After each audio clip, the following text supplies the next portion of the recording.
jalur tengkorak di Tol Cipularang. Bagi Ridwan, perjalanan malam itu adalah tugas terakhir sebelum cuti panjang. Ia membawa mobil box kosong dari arah Bandung menuju Jakarta. Jam di dashboard menunjukkan pukul 2.45 waktu Indonesia Barat. Saat melewati KM 100, radio mobilnya mulai mengeluarkan suara statis yang bising. Meski ia sudah mematikannya berkali-kali. Sudah mulai, bisik Ridwan, mencoba menguatkan nyali. Namun, malam itu Tol Cipularang punya rencana lain untuknya. Penghuni jembatan, kuntilanak dan mayat berjalan. Memasuki KM 97, Ridwan melihat seorang wanita berdiri di atas pagar pembatas jembatan.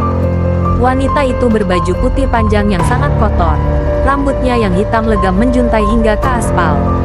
Saat mobil Ridwan melintas, wanita itu, sang kuntilanak, melompat turun. Ridwan menginjak rem sekuat tenaga, mengira ia telah menabrak seseorang. Namun, yang mendarat di kaca depannya bukanlah tubuh utuh, melainkan sosok mayat yang hancur bersimbah darah. Wajahnya rata dengan tulang rahang yang menggantung, menempel di kaca depan sambil meninggalkan jejak darah kental yang berbau busuk menyengat. Sosok itu menyeringai, lalu perlahan merayap naik ke atap mobil hingga terdengar bunyi dentuman keras di atas kepalanya. Teror di kursi belakang, sang pocong.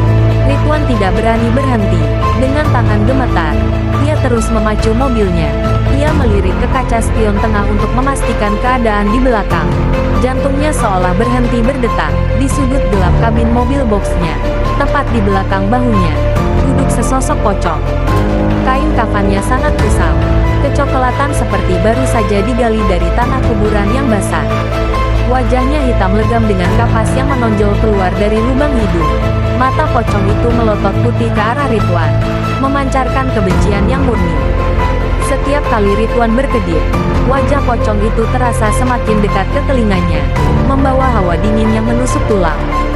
Sang penguasa Gunung Hejo, Buto Ijo, saat mencapai KM 92, yang dikenal sebagai titik paling angker, kabut mendadak menjadi sangat pekat hingga Ridwan tidak bisa melihat jalan. Tiba-tiba, bumi terasa bergetar. Dari arah tebing gelap di sisi kiri jalan, muncul sepasang mata besar berwarna merah menyala setinggi pohon beringin. Itu adalah Buto Ijo, raksasa penjaga Gunung Hejo. Sosoknya menjulang tinggi, kulitnya yang hijau gelap dipenuhi bulu kasar dan taring yang keluar dari mulutnya yang mengucurkan air liur hitam. Raksasa itu berdiri di tengah jalan tol, menghalangi jalur. Ridwan merasa mobilnya seperti mainan kecil di hadapan makhluk tersebut. Buto Ijo itu mengangkat tangan besarnya, hendak menghantam mobil Ridwan. Dalam kepanikan luar biasa, Ridwan menutup mata dan berteriak sekeras-kerasnya sambil terus menginjak gas. Akhir yang tak terjelaskan. Brak, Ridwan terbangun dengan suara gedoran keras di kaca jendela. Cahaya matahari pagi menyilaukan matanya. Ia menyadari mobilnya berhenti tepat di bahu jalan KM 88. Hanya beberapa meter dari jurang yang dalam. Seorang petugas patroli berdiri di luar dengan wajah cemas. "Mas, beruntung sekali. Ban depan mobil Anda sudah menggantung di pinggir pembatas jalan. Sedikit lagi Anda terjun ke bawah." Ridwan keluar dari mobil dengan lemas. Saat ia memeriksa kendaraan, ia jatuh terduduk. Di kaca depan, masih ada bekas telapak tangan berdarah yang mulai mengering. Dan di jok belakang, terdapat sisa-sisa tanah kuburan yang basah serta sobekan kain kafan yang masih tertinggal. Ia menyadari satu hal, ia tidak mengemudi sendirian tadi malam. Para penghuni Cipularang telah menumpang di mobilnya, dan mereka hampir saja membawanya pulang ke alam mereka. Banyak warga lokal percaya bahwa pembangunan tol Cipularang membelah jalur perlintasan gaib. KM 97 dianggap sebagai tempat tinggal kuntilanak yang sering muncul di atas jembatan. Gunung Hejo diyakini sebagai kerajaan gaib yang dihuni oleh makhluk-makhluk besar seperti Buto Ijo.